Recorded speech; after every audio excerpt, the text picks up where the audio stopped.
와, 이건 유경수는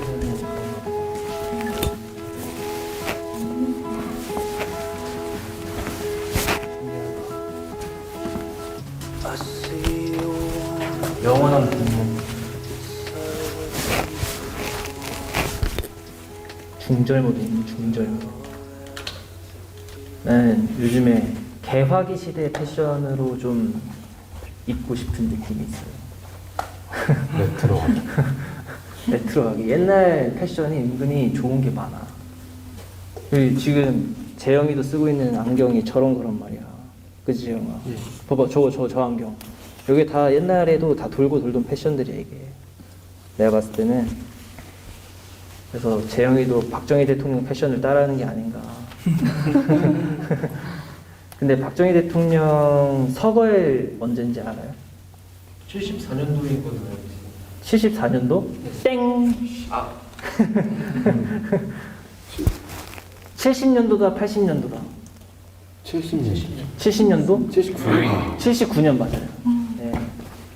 아, 자신있게 74년도라고 말을 하네. 아니, 저 오답을 너무 자신있게 말했어. 여기 유품도 친절하게 또 설명을 해주실 실장님께서 또 이렇게 설명을 해주신다고 합니다. 예. 예. 이게 그러면 여기 부채가 있는데 이게 이 부채가 집무실에서 직접 쓰시던 부채인 건가요? 그것까지는 할 수가 없지만은 대통령께서 사용하셨던 부채입니다.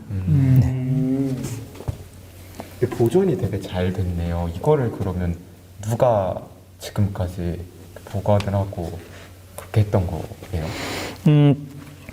우리가 이제 그 기념관이나 박물관 같은 경우는 수장고라고 있습니다. 수장고가 있고 수장고는 보존과학 처리를 하게 되거든요. 그 지류는 지대로, 금속은 금속대로 해서 보존과학 처리를 하는데 이 모든 것은 보존과학 처리에 의해서 이렇게 전시가 되고 온습도라든가 이런 것을 유지를 시켜주는데 이런 물건들은 이제 대통령께서 돌아가시고 난 다음에 그 비서관들이나 그 유가족들이 가지고 있던 그런 유품들을 이제 기증을 하게 되는 거죠. 예. 가지고 있던 막 옷이나 뭐 가방 이런 거 보면은 되게 그냥 일반인이랑 다를 게 없고 어떻게 보면 투박하네요, 되게. 그렇죠. 휘황찬란하고. 그만큼 멋을 부리지 않고 실용적인 그런 생활을 하셨던 거죠. 근데 뭐 멋을 부리진 않으셨는데 멋이 나시는 것 같아요. 그래서 이제 대통령께서 여기 이제 여권에 보시게 되면은 키가 165 이렇게 나와 있잖아요. 65kg.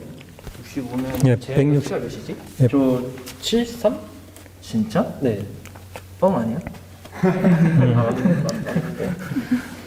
근데 이제 그 대통령께서는 가난한 농부의 아들로 태어나셔서 어릴 때 어머니께서는 집이 또 경제적으로 가난하고 이렇게 해서 박정희 대통령을 안 놓으려고 뭐 별의별 걸 다 했지 않습니까? 그죠? 구르기도 하고 또 간장도 마시고 뭐 높은 데서 뛰어내리고 이렇게 해서 하셨는데도 불구하고 대통령이 탄생하셨는데 그러다 보니까 좀 왜소했었다라고 이제 말씀하십니다. 형님들은 그래도 키는 컸었거든요. 근데 박정희 대통령만 좀 왜소합니다. 그래서 못 먹어서 그렇다라고 말씀하셨다 그럽니다. 예. 성민이 키가 몇이죠? 저 183입니다. 183? 네. 고등학교 1학년이? 네. 아, 진짜. 고1이요? 네. 우와. 근데 앞으로 저기 학교에서 한국 현대사를 배우게 되면은 이제 한국 현대사 중에서 뭐 이런저런 이야기가 많이 나올 거 아닙니까? 그죠? 네. 한국 현대사를 박정희 빼게 되면은 한국 현대사가 안 됩니다. 이승만, 박정희 빼면은 근데 지금 교과서 빼고 있어서 참 가슴 아파하고 있습니다. 그래서 왜 그거 빼면 안 되느냐 하면은 박정희 대통령은 태어나자마자 일제강점기입니다. 나라가 없어요. 태어났는데 나라가 없습니다. 그 박정희 대통령은 교사가 되지 않습니까? 이제 구미보통학교에서 사범학교 나와서 20세에 교사가 됐는데 교사라는 직업은 안정된 직업입니다. 그죠? 일제강점기에서 교사를 한다 그러면은 안정되어 있지 않습니까? 그럼에도 불구하고 꿈이었던, 그러니까 소설 이순신이라든가 나폴레옹 전기를 읽으면서 나의 꿈은 군인이었지 않았는가. 즉, 또 그때 이제 대통령한테 물었답니다. 대통령 왜 군인이 되려고 했습니까? 라고 물었더니 난 긴 칼 차고 싶었어. 일본 그 군인들이나 일본 경찰들 보면 긴 칼 차거든요. 그때 이제 권력 서열을 보게 되면 군인이 높았고, 그 군인보다 낮은 게 이제 경찰이었고, 경찰보다 낮은 게 또 훈도, 선생님이었어요. 네. 그러니까 이 경찰들은 선생님을 자기 멋대로 하는 거예요. 때려 패기도 하고. 그래서 대통령은 23살에 이제 군인이 되기 위해서 만주를 가는데 23살이라는 이 나이는 굉장히 많습니다. 그때 당시에 신진군관학교에 입교할 수 있는 그 나이 커트라인을 넘어서는 거죠. 23살에 이제 신진군관학교에서 2년 수학하는데 2년 수학하니까 25이 되지 않습니까? 거기서 일본 육사 27이지 않습니까? 2년 동안 만주국에서 근무를 하고 해방이 되고 이제 우리나라 들어와서 1946년도에 조선경비사관학교에 이제 입학을 하게 되거든요. 그 졸업한 게 29살에 이제 그때는 아직까지 조선입니다. 대한민국은 1948년 8월 15일 날 대한민국이 건국되잖아요. 네, 맞습니다. 그때만 하더라도 아직 조선입니다. 일제강점기 끝나고 아직 그러니까 학교도 조선경비사관학교예요. 그래서 이제 6.25가 나면서 그 전에 그 이제 어떤 그 사건이라든가 이런 거에 대해서는 다 아시잖아요. 그래서 6.25가 나면서 군에 복귀를 하면서 군인의 길을 걸으면서 그래서 4.19가 일어나고 5.16이 일어나고 그래서 국가재건 최고회의에서 2년 7개월 동안 경제개발 5개년 계획을 수립하고 이제 추진해 나가면서 당신이 꿈꾸었던 5,000년간의 가난과 배고픔을 벗어나기 위해서 경제개발을 시작하는 거죠. 그때 시작했던 게 뭐냐면은 우리나라는 공업국가였다는 거죠. 70% 이상이 농업에 종사하는 농업국가였다는 겁니다. 무슨 말씀인지 아시겠죠? 네. 그래서 대통령은 이 농업으로서는 이 가난을 극복할 수가 없다. 공업화 정책을 추진해야 된다. 수출해야 된다는 거죠. 네. 그래서 수출 지향적 공업화 정책을 추진합니다. 그런데 야권에서는 무슨 기술도 없고 자원도 없고 자본도 없고 아무것도 없는데 무슨 수출 지향적 뭘 수출한다고 그러냐 하면서 수입 대체 그때 우리나라가 미군에 의존하는 게 거의 이제 40%를 미군 원조에 의해서 우리나라가 돌아갔습니다. 미국 원조 없었으면 우리나라 지탱을 못했어요.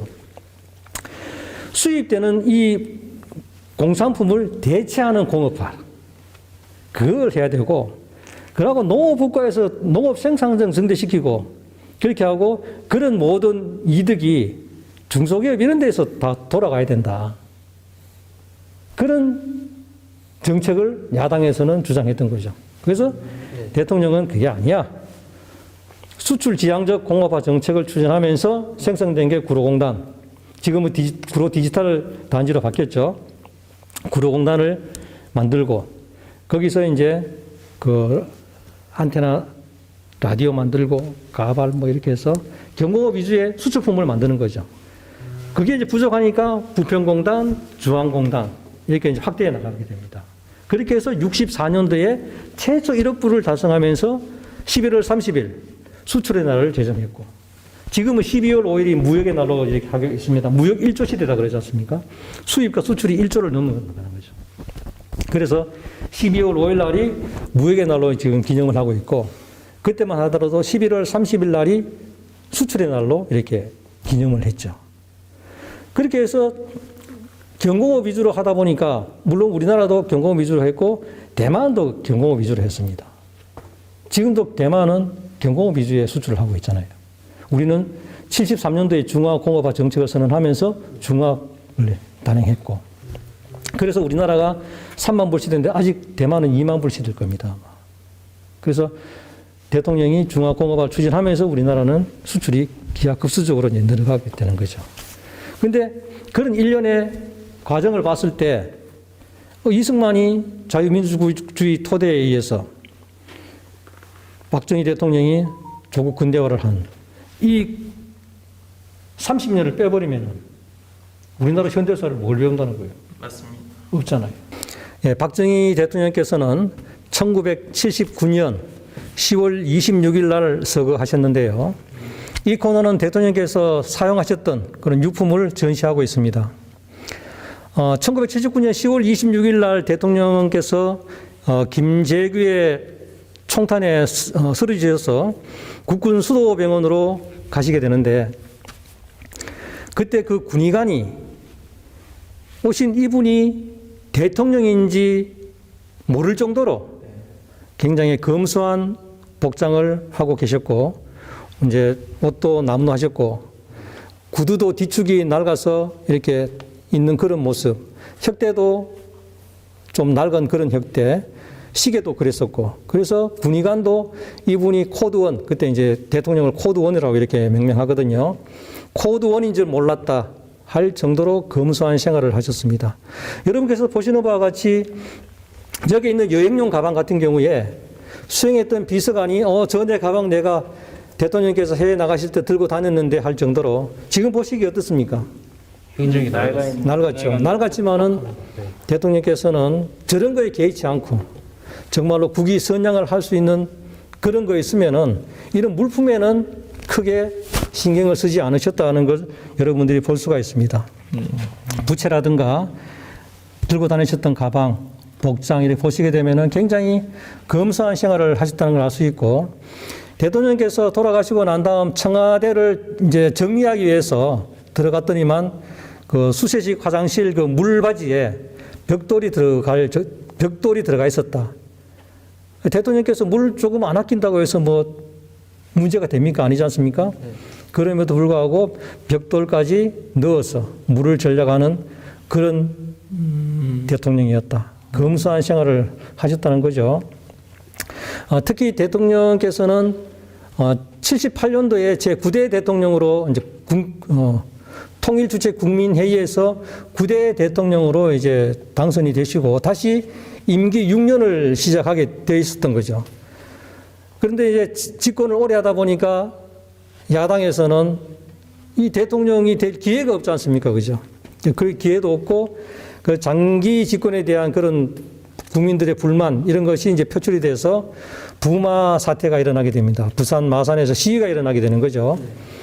그 시위가 일어나고, 그때 10월 26일 날은 그 삽교 준공식 공사가 있었습니다. 그 준공식 그 행사가 있었는데, 그 행사를 마치고 서울에 오셔서 부마 사태에 대한 진압을 어떻게 할 것인지, 거기에 대해서 이제 그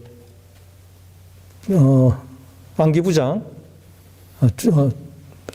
중앙정보부장, 비서실장 이런 분들과 논의를 하기 위해서 만찬을 하다가 김재규의 손 총탄에 돌아가시게 되는 거죠. 네. 그렇게 해서 62세를 일기로 서거를 하셨습니다.